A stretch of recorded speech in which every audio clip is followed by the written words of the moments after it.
अलाला मूंखे ईअं ॾिसो छो था।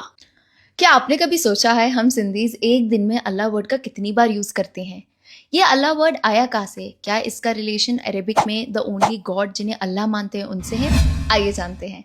कहीं ना कहीं ये बात थोड़ी थोड़ी सही भी है, क्योंकि ये कब की बात है? ये बहुत सेंचुरीज पहले की बात है, जब सिंध में अरेबिक पर्शियन इन्फ्लुएंस हुआ था। यानी आप कह सकते हो अरब से ट्रेडर्स आते थे, या फिर सूफी सेंट्स होते थे, या फिर जो हमारा पूरा माहौल होता था वो आसपास क्या होता था, पूरा इस्लामिक स्कॉलर्स होते थे।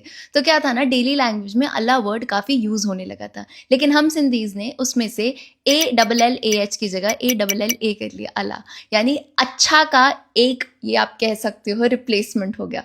तो कोई भी इमोशन आता है तो अच्छा की जगह हम अल्लाह कहते हैं कि अल्लाह अल्लाह ही छा थी वियो आहे, अल्लाह मस्त थी लगी, अल्लाह हाणे छा कंदमि मां। क्या आपको ये वर्ड के बारे में पता था? Tell me in the comment section. अल्लाह अल्लाह अञा ताईं फॉलो न कयो आहे, करे छॾो।